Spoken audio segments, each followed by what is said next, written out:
Good evening, and welcome to the 2018 Board of Trustees Candidates Forum. We're here tonight with two candidates for Area 4 for the Board of Trustees for Riverside Community College District. I'm Elena Santa Cruz. I'm the Vice President of CSEA. In the room, we have Gustavo Segura, our President, Leona Crawford, our past President, Regina Miller, our Member at Large here at RCC, and our Regional Rep, Nancy McCall. So we're going to get right to it, and I will give you each 3 minutes to introduce yourself, and if you could include some unique qualities or skills you possess that would make you a viable candidate to the board, what you might bring to the board that is lacking, or something that you know that we here at RCCD are doing well. Good evening, everybody. My name is Jose Alcala. I am a continuation high school teacher in Moreno Valley Unified at March Mountain High School. I also currently serve as director for CTA. I represent the school districts from Riverside City all the way out to Blythe, and then again from Riverside City all the way up to Las Vegas. A few skills that I hope I can use if elected to the board are, I have a very strong knowledge of how community college districts get funded just through the work that I do on the CTA board, as far as Prop 98 funding, how that impacts community college districts and how little it impacts in a lot of ways, and how much additional work we need to do around that. I've lobbied on behalf of K-14 education quite a bit, so for the last 7 years, it's been a bulk of our work to ensuring that public education does get properly funded, and always one of the biggest fights that we have is making sure that higher ed is not forgotten. And it's always a fight to make sure that community colleges and CSUs and UCs are added to that. So we always advocate on behalf of our community college members in that way. I've helped develop quite a few grassroots lobby programs in our area. I was key in the one in Southern California as far as making sure that our members know how to lobby for public education. So that's something that I've taken on a very active role to make sure that the practitioner voice isn't lost.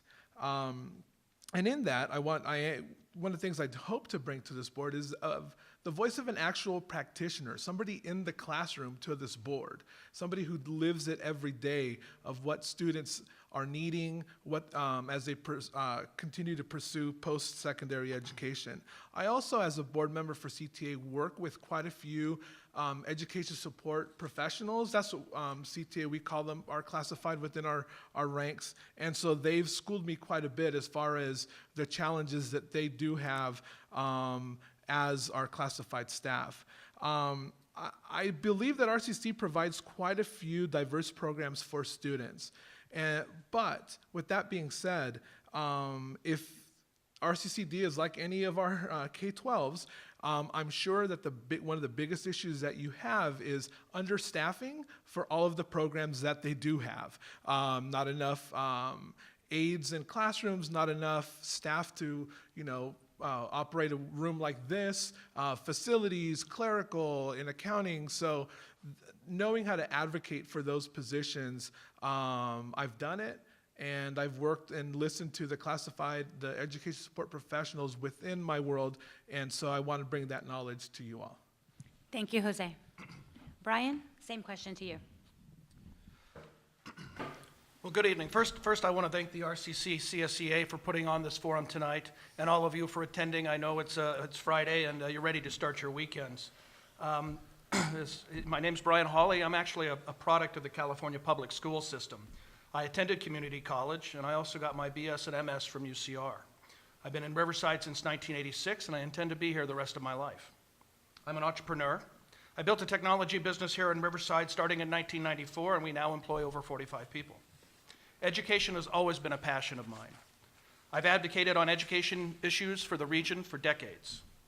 I've been in Sacramento and DC every year for the past many years, advocating for student aid, like Pell and Summer Pell, which finally got restored, and other financial aid support. On those trips, I've also advocated for programs like Gear Up, TRIO, HSI, and Upward Bound. Most recently, advocating on getting the K-14 bonds released so that we can continue construction and build the facilities that we desperately need. I know how critically important these community colleges are to the students of our region as a result of all my advocacy. I know the issues, I care about the colleges, and I'm committed to student success. My focus is straightforward: student success and pathways to jobs. Students who come ready for two-year degrees should be able to get them in 2 years. Sometimes students aren't prepared, but sometimes they are, like my niece, and due to course availability, registration priorities, or simply not understanding the course sequencing, they don't matriculate as quickly as they could. And if it takes students too long to get their degrees, many won't make it. Other priorities come up, like needing a job or supporting their family. Or they go to predatory schools that charge heavy tuition, put the students in lots of debts, and offer certificates and jobs that never materialize. So what can we do? I think we can work more with our K-12 partners to ensure students are more prepared when they get here. I think we can work more with the other higher education institutions to make sure more credits transfer, and especially more of the right credits. And we can provide more counseling to the incoming freshmen to help them better plan their course roadmaps. Also, pathways to jobs is important to me. A community college is a very affordable way to get a 2 or 4 year degree, but not all students will get, nor do all students need a 2 or 4 year degree. But in this century, every student will need additional education beyond high school to get a good paying job. So what can we do? We can work more with the business community to identify the skills that are needed in the future, and then develop curriculum, programs, and certificates to train for those skills, and work with the employers so they're ready to hire them. We can also work, as I am, with a group called IEGO to identify and help foster emerging sectors with good paying jobs that don't require 4 year degrees. As a business owner and longtime civic advocate and nonprofit advocate, I know how to balance priorities and budgets, review systems and gain efficiencies, and most especially bring people together to overcome challenges and solve problems. Thank you very much. I know you touched on this a little bit, but I want to ask you a little bit deeper about how long have you lived in the district, and what community or civic organizations do you belong to and spend your time with? Bryan, could you answer this one first? Sure. I came to Riverside in 1986, and when I came down and went to UCR, I attended Victor Valley Community College prior to that, so I've been in Southern California ever since I was a kid. So I serve on a variety of nonprofits and civic groups in leadership positions in the region. The education-related ones include Vice President for the Monday Morning Group, where I chair the Education Committee. I'm past president of the Science Technology Education Partnership, which does a student conference serving over 5,000 students, and a teacher conference that serves over 250 teachers with professional development every year. I also chair the Fox Foundation, which has both a stage and a behind-the-scenes education program. And I'm chair of the Advocacy Committee for the UCR Foundation. I've been endorsed from a variety of people, wide spectrum of folks, former and current assembly person and senators like Ted Weglin and Senator Roth, former and current mayors like Ron Leveridge and Rusty Bailey, former and current supervisors like Tom Mullen and Kevin Jeffries, a number of city council folks, a number of current and former community college trustees, a number of current and former K-12 trustees, all from the region, as well as a number of other electeds. A number of numerous civic and community leaders, many of which are alumni of this school or are currently serving with the RCCD Foundation, like Debbie Guthrie and Nick Goldware, Rose Mays, Jamil Dada, Jack Clark, and quite a few more. So I'm well vested in the community, and I intend to be here for the rest of my life. Thank you. Jose? So my family, we are transplants from the Orange County. We moved out to the Inland Empire in 1989. We moved into the district about 6 years ago, right after my wife and I got married. So our plan is to stay where we are. We have a 2-year-old that we plan on raising to go through our USD schools. I currently have served on, or am serving on the library board here for the city of Riverside. It just felt I saw the library boards and commissions that are available, and that's the one that seemed to fit as an educator. I'm currently serving on the Measure B Citizens Oversight Committee for RUSD that overlooks the bond measure that passed, not this one, but the one before. I've also done just various community organizing work with PICO, ICUC, on just various issues, especially when it came to Prop 55, Prop 30, when we were really fighting for education funding for our schools. Endorsements, Congressman Takano, Congressman Aguilar, Assemblymember Medina, Assemblymember Reyes and Assemblymember Eduardo Garcia, and I've earned the endorsement of the Central Labor Council and other labor unions. So, and basically a lot of the education associations on the K-12 side have also endorsed the campaign. So I'm excited to say that education and labor are strongly behind me. So. Thank you very much. Could you list your top 3 priorities for RCCD if elected? So, top 3. So one, I'd like to expand on current career technical ed programs that already exist. I've been already starting to reach out, whether I get elected or not. I still want to communicate or help build the bridge between industry, labor, and the college. There's a lot of natural pathways that exist that I think, and in talking to labor, they'd be open to the idea of RCC being that kind of very early apprenticeship stages for labor, so that when a student completes a program here, it automatically moves them into whether it's journeyman or where they actually start earning money, and then it's a union job, so that they could have that middle class pay that a lot of us want to work for. Another priority of mine is I really want to work and make sure that student services are adequate, that we're meeting the needs of our students, whether it's counseling services, education support services, just the things that will help students be successful. As a former student here of RCC myself, that was one of the key things that allowed me to move through the programs here. I had a really good counselor that helped me navigate through the IGETC transfer process. Had I not known, I probably would have just kind of floundered and just took courses. That person allowed me to really focus my school, and so that I could just transfer in a timely manner. The third is I want to continue to push to make sure that RCC stays affordable. In just like this mission of this college says, that this campus, that the college should remain affordable for all folks within the community. And so everything I can do to make sure that we remain true to that mission statement, I would say those are the 3 priorities. Thank you very much. Bryan, same question to you. Sure, yeah, I'll just recap and go into a little more detail on some of the items I mentioned at the opening. I mean, my focus is 3: student success and student outcomes, pathways to jobs, and retaining quality teachers and staff. I talked about the need for more counseling for incoming freshmen, for those students who are trying to plan their coursework. When they shift from high school, where they're basically told, here's what you're going to take and how you're going to take it and when you're going to take it, to a community college without someone to help them navigate that course, they don't necessarily know, or they don't find it in the book, that this course is only offered at this time of year. And so without that, they have a difficult time planning their coursework for the remaining years. So we need to help those students who come here ready to get a degree, get that degree. And there's a number of things that we can do to do that. Helping them be more prepared when they get here, for example, by working with our K-12 partners. And also help them matriculate out onto other higher education institutions if they want to go on to other 4-year degrees that aren't offered here, or on for masters or other degrees.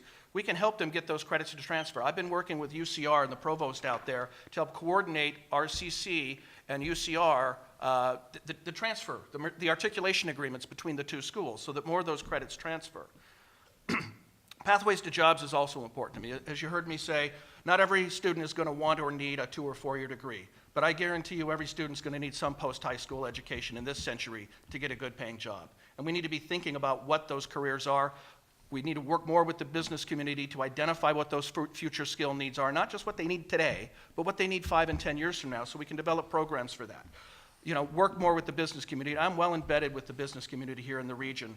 And as a technology business owner myself, I understand some of the future technology needs and some of the skill sets, as well as some of the jobs that don't require 2- and 4-year degrees so you can be successful. And you can have a good future as a student. And then I think it's important that we retain quality teachers and staff. I mean, you can't fulfill your mission of educating students so they have a great future if you don't have quality teachers and staff. And we have to retain those teachers and staff. Thank you very much. The next question will come from Leona Crawford, who has gathered questions from our audience. Leona? Thank you. Bryan, I think I'll go ahead and pose, I'd like you to answer first. We'll mix it up a little bit. What challenges does Riverside Community College District face in maximizing learning opportunities for all students? You know, I think a lot of it boils down to funding. I mean, Prop 98 funding, the Prop 30 funding, all of these types of things. I mean, we have the ability for, first-year students, free college. Funding is always going to be an issue. And that's why I'm always up in Sacramento advocating for funding. It's always why when I'm back in DC, I'm advocating for additional grants, the support and the continued support for Pell Stafford so that those students can continue to have an affordable education, advocating for the grant programs like TRIO, Gear Up, Upward Bound, HSI, so that we can help subsidize the cost and continue to provide an effective education. I think some of the programs that are here are really unique. And I think some of the foster youth programs that you're doing and some of the veterans programs reach out to segments who may have otherwise been left in the wayside. They're not necessarily in the mainstream, and sometimes you need to do things to provide equity.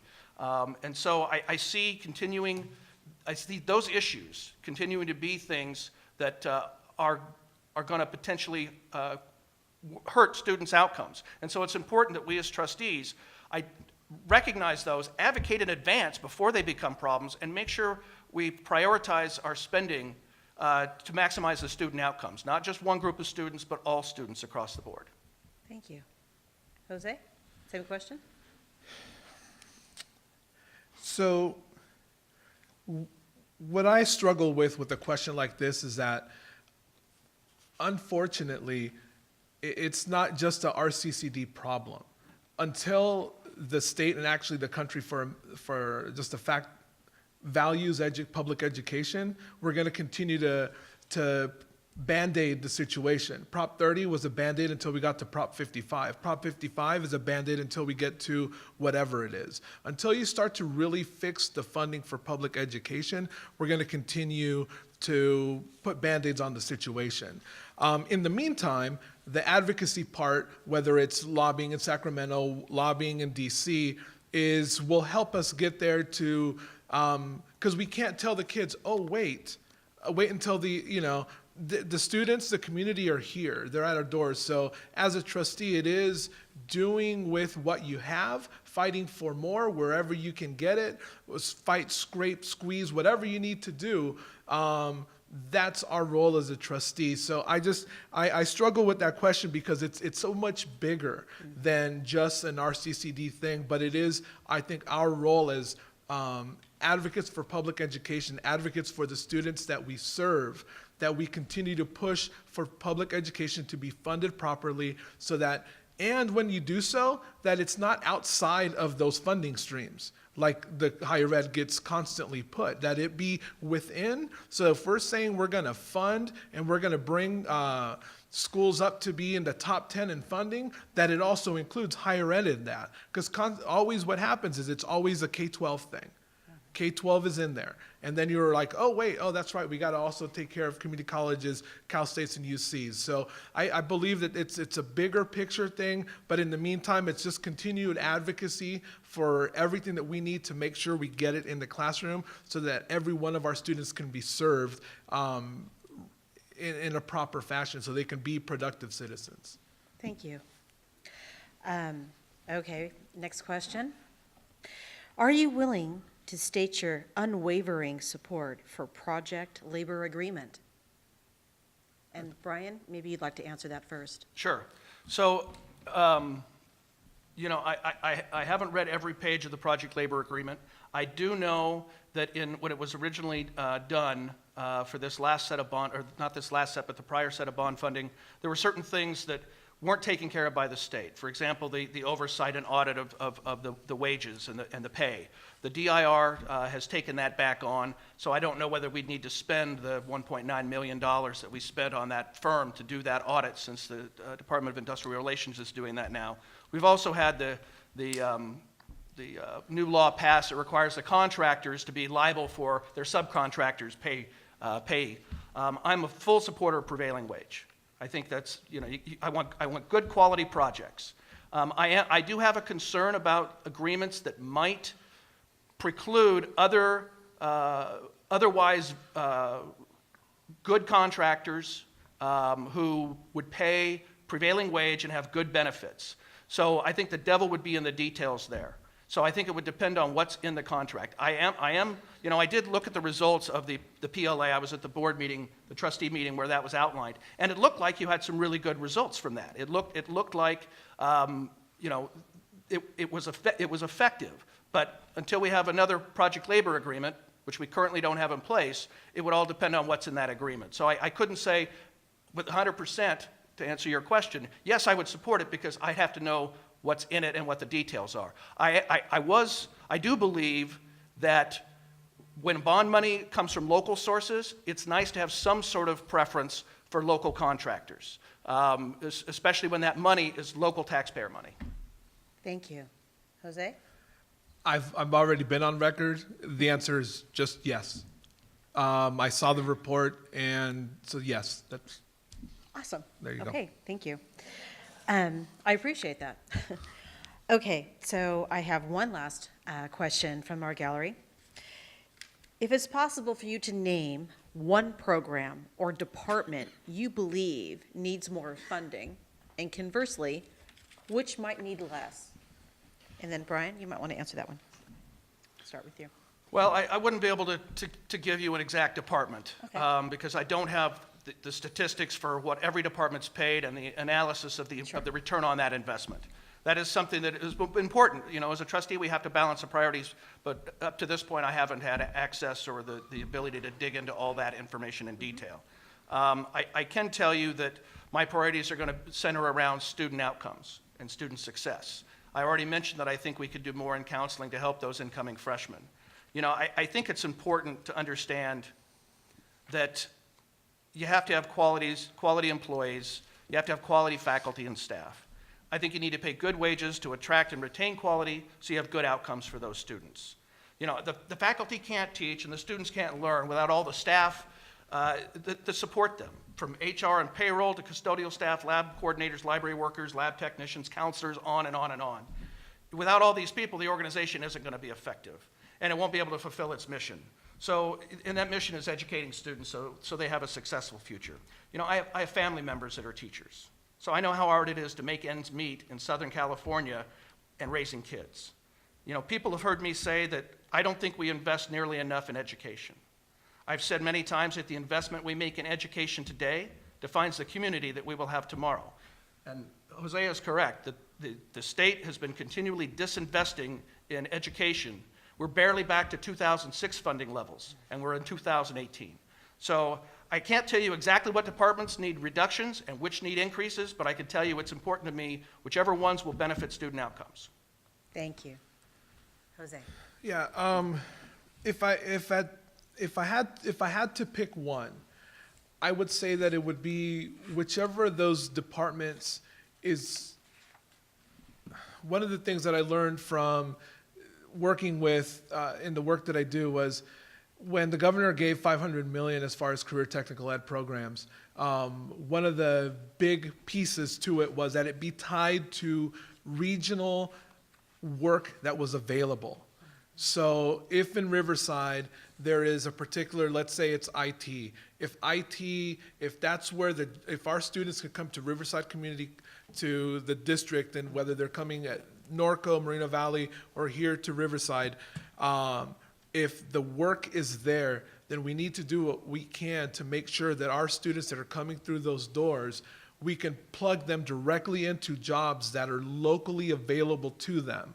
We're doing our students a disservice if we're promoting programs where they leave us and they have to go out beyond and look for something. So if I had to pick one right now, if somebody said, Jose, you got to pick one, it's the one that is going to set my students up for success and into a job the minute they leave our doors, so that they can make that step to become productive citizens in our community and start giving back immediately. Thank you, gentlemen. I Appreciate your time. Thank you. I have your next question.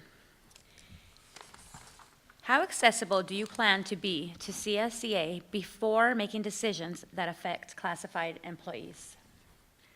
Jose? Okay. So, very accessible. I grew up in a district that truly believed in labor management collaboration. And so, as a trustee, I have to know where our employees are if I'm going to make appropriate decisions that impact their lives and their work. And so I would commit to any of the constituent groups, whether it's student, whether it's faculty, whether it's staff, that my door, my cell phone, my email is always available to you, because I need to hear from you if we're going down a path that you believe is not what's best for our students. Because ultimately, at the end of the day, everything that we do as a board of trustees, as faculty, as staff, has to be in what's the best interest of our students. And if I'm not hearing from each of the constituent groups, then I'm doing something wrong. It means that I've lost my focus, and I'm no longer serving the folks that need to be served. So that's would be very accessible. Thank you. Bryan? Yeah, I mean, 100%. I mean, you can't be a trustee in abstention or a trustee in a bubble. You know, you've got to be available to the students, you've got to be available to the parents, you've got to be available to the faculty and the staff, and you've got to be available to the community, as well as your K through 12 partners and your other higher education institution partners. You know, as an employer, as a business owner, I recognize that our company isn't successful if not everybody is participating in the process. I need to understand the perspectives of everyone that's involved. And just as a successful business needs input from many perspectives, and success requires buy-in from those folks, the community college is always going to be more successful when all voices are heard, and all have ownership of the outcome, and all have buy-in to the path to get there. So the only way you can do that is through constant communication. Thank you. Are there any more questions before I ask the gentleman to give us a closing statement from the audience? No? If you would like to give us a closing statement, Jose, would you like to go first? Sure. The last thing I want to leave this group with is really the driving force behind why I'm truly running, and is that this is personal to me. Riverside Community College was there for not only me, but for my family. Some of you have heard my narrative, but when my mother was looking for a change in where she was in her own personal life, the place that gave her the ability to change where she was going was Riverside Community College. When she got fed up with working in factory jobs, she decided, I want to pursue something different. I want to be there for it was myself and my sister, and she just got tired of constantly being away. And so she enrolled herself at RCC and went through the cosmetology program, completed it, and has been practicing since, I want to say 1994, 93, 94, and has loved it. For us, it made a huge impact to have our mother there and more available, especially for me when it was my junior and senior year. And then as the first in my family to go to college, I did everything I was supposed to get accepted to USC. But nobody really talked to me about how to pay for USC. And so my mother said, you know what, why don't you go to RCC? And so this is my mother, I don't second guess her, and so I enrolled. And I was able to move through here in 2 years, went on to UC Santa Barbara, and was able to double major in pharmacology and in history, and then came back and wanted to pay it forward. When it was time for my sister to go to college, again, she did the same thing, but for her it was different. It then became, well, if it was good enough for my brother, then it's good enough for me. And so she decided to come to RCC and then transfer to Cal State Long Beach. And so this has been a family affair. I've walked these halls as a student. My mother did, and so did my sister. So I'm here because it's time to pay it forward. My grandfather raised me that when somebody or something does something for you, you then pay that forward. And so now, as in my run for trustee, I want to be here for a place that was there for me and my family that allowed us to be where we are. And now, as the father of a 2-year-old, I want to also set that example that this is how we operate, that you always pay it forward. So that is the biggest motivating force for me to be here in front of you. And so I just want to leave you with that. And thank you. Thank you very much. Bryan? You know, as I said at the outset, I'm a product of public education, and the community college gave me a great head start.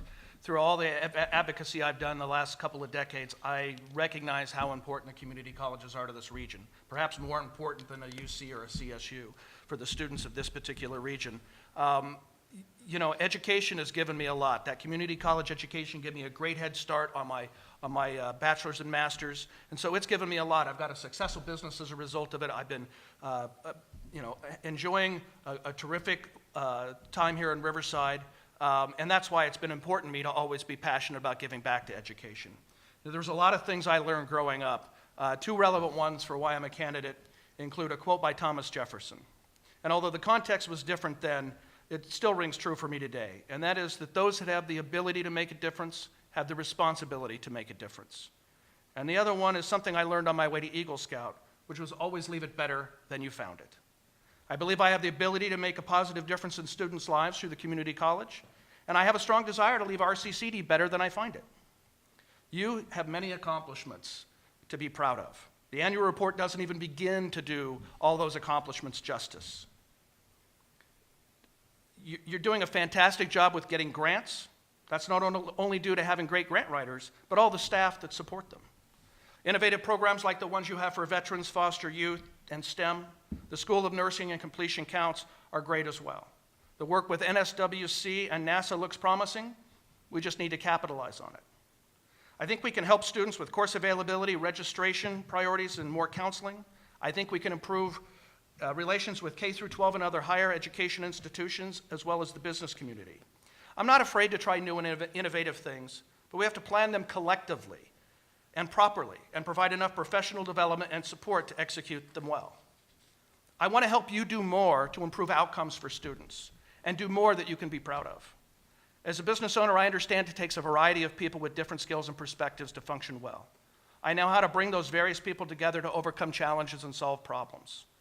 I will be committed to student success, getting students pathways to jobs, and retaining quality teachers and staff, which means fair wages and good benefits.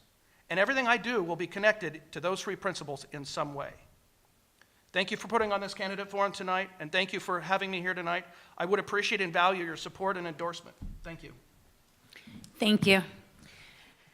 Thank you very much for attending, and I just want to let you know that the next steps will be your Political Action Committee, myself, Elena Santa Cruz, Leona Crawford, Alyssa Ibarra, and Mary Renteria will be making a recommendation to the Executive Board for their meeting on March 8th, and we will be taking the recommendation to a chapter vote on March 16th. And I just want to remind you that CSEA State has already endorsed some candidates, including Gavin Newsom for governor, Dr. Ed Hernandez for lieutenant governor, a dual endorsement for Attorney General for Xavier Becerra and Dave Jones, Treasurer Fiona Ma, Controller Betty Lee, Secretary of State Alex Padilla, Insurance Commissioner Ricardo Lara, and Superintendent of Public Instruction Tony Thurmond. Thank you very much for attending tonight. Good night. Nice to meet you.